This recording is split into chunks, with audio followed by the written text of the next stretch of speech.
Good morning, everyone. How is everyone today? Oh my goodness. It's going to be a beautiful day. It's still dark outside here though. I know you can't see it, but that cover on the window is so that I don't have to put curtains up. And it helps me see immediately when there's light outside. Okay, so I'm going to read from Celtic Devotional first. Giver of morning, guardian of the door, I rise up with you.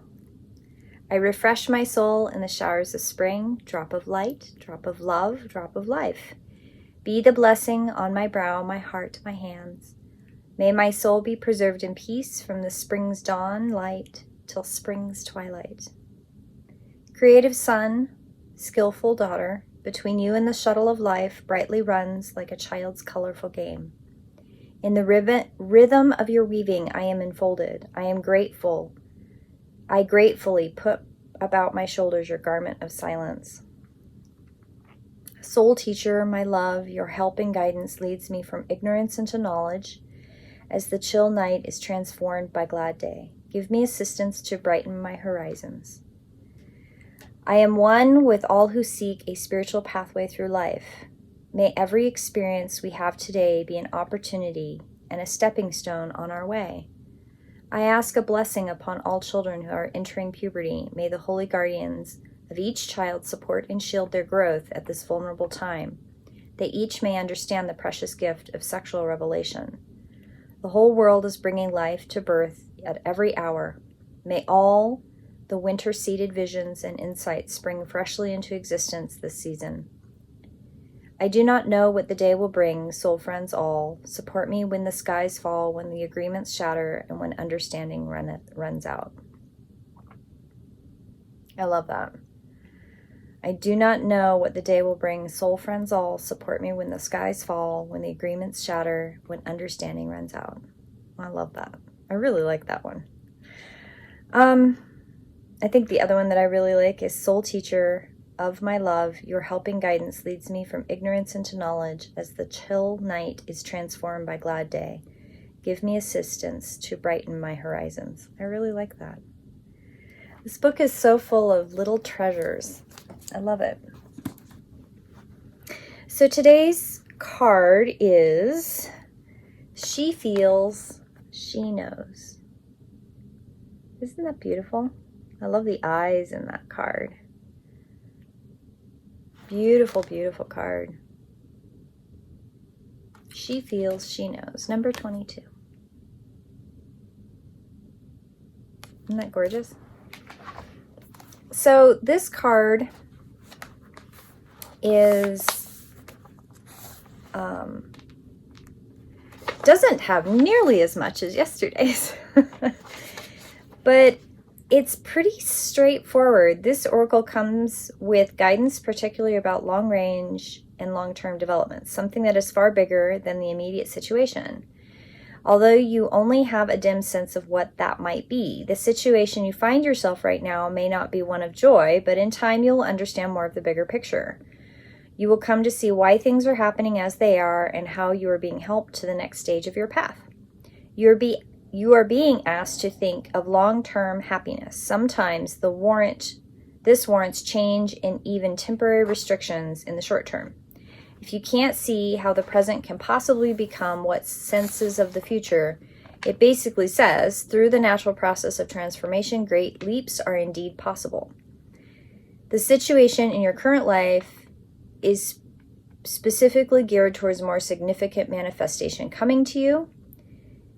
So keep plugging away. Remain patient, but most of all, be hopeful and trust the light you sense ahead of you. For it is the light that is within you simply revealed more fully. So today's prayer out of this book is, I feel the light of all that I am, I will be, unfolding from within me. I surrender what is into the loving fire of transformation. The light of which illuminates the present and manifests the future in the highest creative expression of unconditional love. So I'll read that again. I feel the light of all that I am and will be unfolding from within me. I surrender what is into the loving fire of transformation, the light of which illuminates the present and manifests the future in the highest creative expression of unconditional love. Isn't that beautiful? Oh, I love that. I think one of the big things about today's card is kind of a theme, I think, that's run through a lot of readings, a lot of like daily devotions lately. And I feel like I bubble this up all of the time, which is when you're in a good place and you've made a decision, you stick with it, even when it seems really dark. And I had a recent conversation with someone that really bubbled up something for me in not staying the course. Ironically, the person that I spoke to, I mean, this is a conversation I feel like I've had with several people recently, that when you make a decision in a good place, trust that decision, right? Trust that when you were rested and you were in a good place and you made a decision and you felt good about it, trust that. Because part of working through karma, part of working through to a goal is overcoming the obstacle. And everybody's obstacle is a little bit different. It's layered with purpose, it's layered with karma, it's layered with trauma release, it's layered with healing, it's layered with other people's interactions. It doesn't mean that whatever decision you made was bad when you come up against an obstacle. That's not necessarily what's going on. Now, I'm not saying that can't happen. I'm not saying that. But I've watched too many people make decisions, and as soon as they come into an obstacle, they go, oh, the universe doesn't want me to do that. I'm gonna stop that. I've done it. I've totally done that before. And then went, why did I do that? I just ran up against the obstacle that I needed to overcome to get to the other end. I'm starting to really, really dislike, I mean, I didn't like it before, but now I'm really starting to dislike it. That whole idea that to get what you want doesn't have to be hard, or it doesn't have to be unpleasant, or it doesn't have to make you unhappy. I understand where that comes from, but I also understand that there are always going to be obstacles. There's always going to be things you're uncomfortable with. There's always things that are going to bubble stuff up that you need to deal with. Now, I'm not saying that you should stay with an abuser, or you should stay friends with somebody who's emotionally abusive or hurtful, or you should throw everything to the winds and live in your car for a year. I'm not saying that. Use rational thought here, people. Please use rational thought. Think about this. And yesterday, I had a conversation with someone about perception. And we kind of went around and around about a few things, but one of the things for me, and it settled for me, it wasn't for this other person I was talking to, was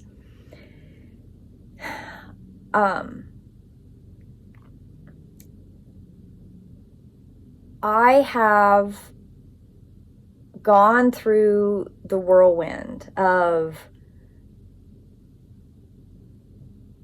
coming to a place of peace with my perceptions of myself versus people's perceptions of me. And this is the thing. It's not about, I mean, when I was a teenager, it was totally about this. It was totally about wanting so much to be like other people and belonging. Because, and this goes back to a daily devotional the other day, when your bio mom is not emotionally supportive or nurturing, and if your mother is an abusive person, that trickles out in so many things for decades and takes a lot of conscientious healing. And every time that bubbles up, you have to really be willing to look at it, and you really have to be able to give grace and understanding, but also allow yourself to heal. And that's a very near and dear thing in my life that I work on all of the time. Some days it's easy, some days it's not so easy. And one of the things yesterday that bubbled up was that I am very aware of my otherness, but otherness is not bad. And I knew that. I've known that my whole life. My otherness is not bad, but it is different. And that difference in some circumstances is quite in your face. And not to make other people uncomfortable, it's just who I am. And that otherness I'm okay with. What I have struggled with is being authentically who I am with my gifts in a safe place. Yes, Astra, come here. And what that means is that every once in a while, I trip myself up. Come here. Come here. She's standing in my doorway looking at me like, why aren't you downstairs? So I'm really good about going into sessions with clients, and I'm really good about whatever I sit with a client with, that belongs to them, and then I forget it. Every once in a while, guides will bring me circumstances when I'm in discussions with people to use pieces of things as a lesson, but I very rarely even remember who the person is that I told it to and what was that context for that person, because I've very much conscientiously trained myself, yes, Astra, to walk away from sessions with clients and have forgotten. I have walked away from the weaving. I've walked away from that moment on purpose, forgetting, because it doesn't belong to me. But when I am with friends or I am in a community, I sometimes get attached without really intending to, and I hold on to things that don't belong to me. And when I do that, it tangles things up, and it creates, for me, fear and judgment and anxiety and connection and attachment to something that doesn't belong to me. And what does this have to do with today's card? Well, there's a process that I am working through right now as I'm writing my book, as I'm making better community connections, as I'm trying to build my business. There are things that I am learning that are slow. They're bubbling up slowly. They're slowly coming to the surface through interactions, through connections with people. They are being reflected back to me so that I can see them, work on those things, and then turn that around to eventually manifest whatever it is that I'm working towards. And I don't even really have a complete picture of what that looks like. I actually have a meeting with somebody about advertising. We're doing a trade, which is amazing. But this is real world rubber hit the road stuff that I've been asking the universe for help with. And I'm finally getting traction. And it feels like it's sloggy and slow, and the card today is very much about, don't worry about the timing. Just keep plugging along. It'll be okay. And I think that we all need to be reminded of that sometimes. When you set a goal, when you want to get somewhere, there's times that it doesn't move real fast and that it's slow and methodical and kind of boring, and maybe you have to do something you're not interested in. And that's part of the process. I just thought it was really interesting that that bubbled up yesterday. The reminder to me that belonging does not mean I have to feel obligated to not only A, share my gift, or B, that I really need to be careful about making sure I let go. I have to remember to let go and not attach myself to a weaving that doesn't belong to me, to a pattern that doesn't belong to me, to the attachment that the gift brings forward, those weavings, those connections, those patterns. I don't have to hold on to them. As a matter of fact, I should not be holding on to them. I need to let those interactions go as much as I have learned to let go of